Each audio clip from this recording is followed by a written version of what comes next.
پیر صاحب مجھے راستہ بتانے لگے، کہنے لگے دیکھو بیٹا، سب سے پہلے تو تمہیں تعویذ باندھنا ہوگا، کیونکہ اب تمہاری ان سے حفاظت کرنا بے حد ضروری ہے، اور وہ تمہارے گھر کا پتہ بھی جانتی ہیں۔ میں حیران تھا کہ پیر صاحب کو اتنی ڈیٹیل کیسے معلوم ہو گئی۔ پیر صاحب کہنے لگے ایک تو تمہیں تعویذ باندھنا ہے، اور دوسرا ہم جو عمل بتائیں وہ پڑھ کر تمہیں روز رات کو سونا ہے۔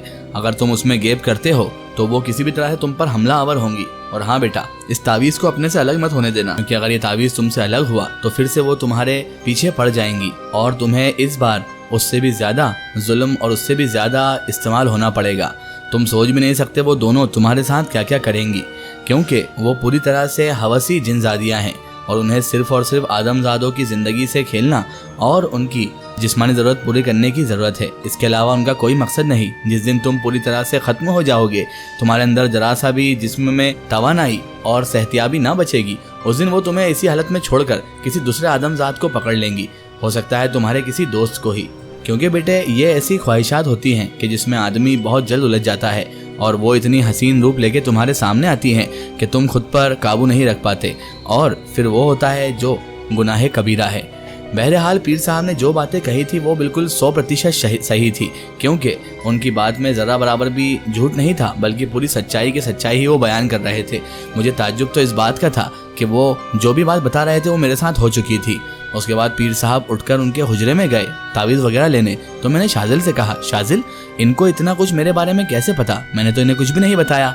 تو وہ کہنے لگا، دیکھ بھائی، یہ پیر صاحب ہیں، اور اللہ تبارک و تعالیٰ سے ان پر خاص کرم کی وجہ سے یہ سب کچھ معلوم کر لیتے ہیں، اور اس کے علاوہ جب تو بے ہوش ہوا تھا نا تو تیرے اندر آ کر وہ جن زادیاں یہاں پر سب کچھ بتا کر گئی ہیں۔ میں تو حیران تھا کہ وہ جن زادیاں میرے اندر داخل ہو گئی تھی۔ میں نے شاذل سے پھر سے دوبارہ پوچھا، کیا سچ میں میرے اندر جن زادیاں تھیں؟ وہ کہنے لگا، ہاں، پیر صاحب نے عمل کر کے تیرے اندر ان جن زادیوں کو حاضر کروایا، اور اس کے بعد ان سے ساری سچائی اگلوائی، تب جا کر انہوں نے سچائی اگلی اور ساری باتیں یہاں پر روشن ہوئی۔ اب تو فکر مت کر، پیر صاحب کے بتائے ہوئے راستے پر عمل کر، انشاءاللہ اللہ نے چاہا تو تیرا کام آسان ہوگا اور تو اس مشکل سے باہر آ جائے گا۔ میں نے کہا، بس اللہ مجھ پر کرم فرما دے، پھر تو میں سچے توبہ کر کے سیدھے راستے پر آ جاؤں گا۔ شاذل کہنے لگا، دیکھ میں تو تجھے شروع سے سمجھاتا تھا کہ پیر صاحب کے پاس چل، بیعت ہو جا اور نماز روزے سے لگ جا، تاکہ ان سب فضول کاموں میں من ہی نہ لگے۔ میں نے کہا، ہاں صحیح بات ہے میرے بھائی، لیکن اب کیا کروں، الجھ تو گیا ہوں، اللہ تعالیٰ بس مجھے شفا یاب کر دے، پھر دیکھ میں بھی توبہ کر کے تیرے جیسا بننے کی کوشش کروں گا۔ شاذل کہنے لگا، میرے جیسا مت بن، مجھ سے بھی اچھا بن، میں بھی ایک گناہگار سا بندہ ہوں۔ بہرحال ابھی ہم بات کر ہی رہے تھے، پیر صاحب حجرے میں سے باہر آئے، ان کے ہاتھ میں ایک ڈورا اور ایک تعویذ تھا۔ انہوں نے تعویذ اور ڈورا میرے گلے میں باندھ دیا، اور پھر سے مجھے نصیحت کی کہ یاد رکھنا، اسے اپنے سے جدا نہ کرنا، ورنہ بہت بڑی مشکل میں پھنس جاؤ گے، کیونکہ اب وہ جن زادیاں تم پر غصہ کھا کر بیٹھی ہیں۔ یہ دھیان رکھنا کہ وہ کسی بھی طرح سے تمہیں واپس جسمانی تعلقات میں الجھانا چاہیں گی، اور اگر پھر سے تم نے ان سے اگر تعلقات بنا لیے تو اس بار پھر ہمیں اور زیادہ مشکلات کا سامنا کرنا ہوگا۔ تم سوچ بھی نہیں سکتے وہ تمہیں کہیں کا نہیں چھوڑیں گی۔ بس بیٹا میری بات کا دھیان رکھنا، اس تعویذ کو اپنے سے الگ نہ ہونے دینا، اور لاکھ کوشش کریں گی وہ کہ تمہیں کسی بھی طرح سے تعویذ اتارنے پر مجبور کیا جائے گا، کسی بھی روپ میں اگر تمہیں تعویذ اتارنے کا کہیں گی، لیکن بیٹا دھیان رکھنا اس تعویذ کو تمہیں اب جدا نہیں کرنا ہے اپنے آپ سے۔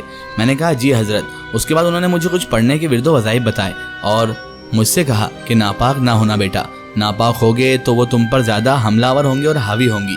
بس ان 3-4 چیزوں کا دھیان رکھنا، باقی اللہ کرم فرمائے گا اور تم اس مشکل سے ضرور نجات پالو گے۔ اب تم 3 دن بعد واپس میرے پاس آنا، پھر ہم اور زیادہ ورد و وظائف بتا کر تمہیں اس مشکل سے باہر نکالنے کی پوری کوشش کریں گے۔ میں نے ان سے کہا کہ حضرت کچھ نذرانہ؟ انہوں نے کہا، نہیں بیٹا، تمہارے پاس جو بھی پیسے ہیں وہ جن زادیوں کے دیے ہوئے ہیں، اور ان پیسوں کو ہو سکے تو اپنے سے دور رکھنا، نہ گھر والوں کو یوز کرنے دینا، نہ تم یوز کرنا، کیونکہ ان پیسوں پر بھی ان کا ادھیکار ہے۔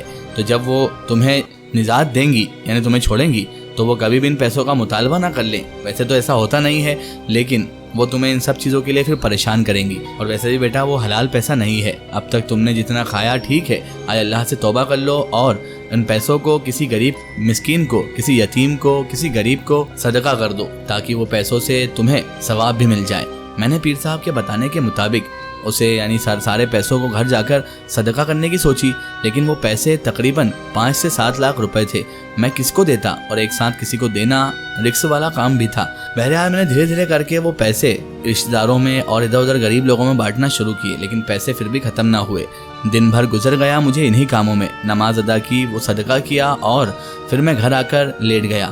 گھر آ کر لیٹا تو مجھے اپنی ماضی یعنی گزری ہوئی زندگی یاد آنے لگی کہ کس طرح زارا اور ناز نے مجھے شروع میں استعمال کیا اور کس طرح میں ان کے چنگل میں پھنس چکا تھا۔ شکر تھا وہ تو اللہ کا کہ پیر صاحب مجھے مل گئے۔ بہرحال میں جب کمرے میں لیٹا ہوا تھا تو اچانک ممی کمرے میں آئی اور کہنے لگی، تو کہاں گیا تھا آج؟ میں نے کہا امی کہیں نہیں گیا تھا، میں شادل کے ساتھ گیا تھا۔ تجھے کیا ضرورت تھی شادل کے ساتھ جانے کی؟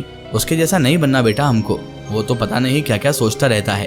میں بڑا حیران ہوا کہ امی شادل کے بارے میں ایسی باتیں کر رہی ہیں، جبکہ امی تو ہمیشہ مجھے کہتی تھی کہ شادل کے ساتھ رہا کر۔ امی کہنے لگی، یہ تیرے گلے میں کیا لٹکا ہوا ہے؟ میں نے کہا امی وہ تعویذ ہے میری حفاظت کے لیے، بیٹا ہمیں صرف اور صرف عبادت کرنا چاہیے، یہ تعویذ وغیرہ کو استعمال نہیں کرنا چاہیے، ان سے عقیدہ کمزور ہوتا ہے۔ میں نے کہا امی ایسا نہیں ہے، یہ تو حفاظت کے لیے ہے اور اس میں قرآنی آیات ہی ہیں۔ تو امی کہنے لگی، قرآنی آیات ہی ہیں بیٹا، لیکن یہ کسی بابا ٹابا کے چکر میں ہمیں نہیں پڑھنا چاہیے، یہ لوگ پیسہ ایٹنے کے لیے انسان کو الجھا لیتے ہیں۔ میں نے کہا امی نہیں، میں جن کے پاس گیا تھا انہوں نے مجھ سے ایک بار بھی 1 روپیہ نہیں لیا۔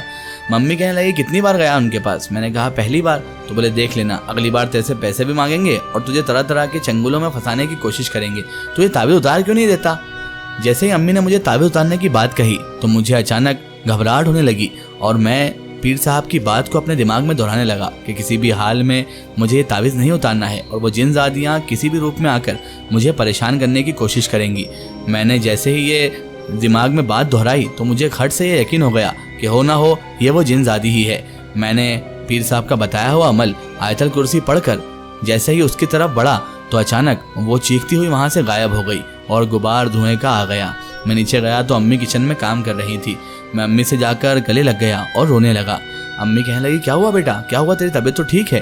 میں نے کہا کچھ نہیں امی، آج مجھے نہ جانے کیوں من کیا کہ میں آپ کے پاس آ کر رو دوں، جی بھر کر رو لوں۔ امی میرے سر پر ہاتھ رکھ کے کہنے لگی بیٹا مجھے پتا تو نہیں تو کس مشکل میں ہے، لیکن میرا دل کب سے گھبرا رہا تھا کہ ہو نہ ہو تو کسی مشکل میں ہے۔ فکر مت کر بیٹا، اللہ تیری مشکل آسان کرے گا۔ ماں کی دعا میں کتنا اثر ہوتا ہے یہ میں آپ کو نہیں بتا سکتا، لیکن اس کے بعد اللہ نے مجھ پر کیا کرم کیا یہ میں آپ کو ضرور بتا سکتا ہوں۔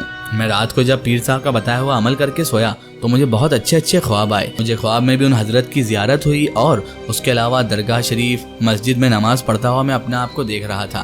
ایسے خواب دکھنا بہت اچھے مانے جاتے ہیں، اسی لیے مجھے بڑا سکون تھا۔ صبح جب میں اٹھا تو آج بالکل تھکان نہیں تھی، ان عملوں کی وجہ سے اور اللہ تبارک و تعالیٰ کے فضل و کرم سے مجھے آج بہت طاقت محسوس ہو رہی تھی، اچھا لگ رہا تھا۔ سب سے پہلے اٹھتے سے ہی میں نے تعویذ دیکھا جو میرے گلے میں موجود تھا۔ اٹھ کر میں نے غسل اتارا اور جیسے ہی میں آ کر کانچ میں اپنے آپ کو دیکھتا ہوں تو حیران رہ جاتا ہوں۔ میں صرف تولیے میں تھا تو میرے جسم پر جو ان کے ناخن اور دانتوں کے نشان تھے آج وہ اللہ تبارک و تعالیٰ کے فضل و کرم سے غائب ہو چکے تھے۔ مجھے بڑا اطمینان اور سکون مل رہا تھا۔ میں اٹھا اور سیدھے مسجد گیا اور میں نے فجر جو آج قضا کر دی تھی وہ ادا کی، اور میں مسجد سے جب گھر آ رہا تھا تو راستے میں مجھے شاذل ملا۔ اس کا ایک سٹوری ہم دیکھیں گے اس کے اگلے پارٹ میں۔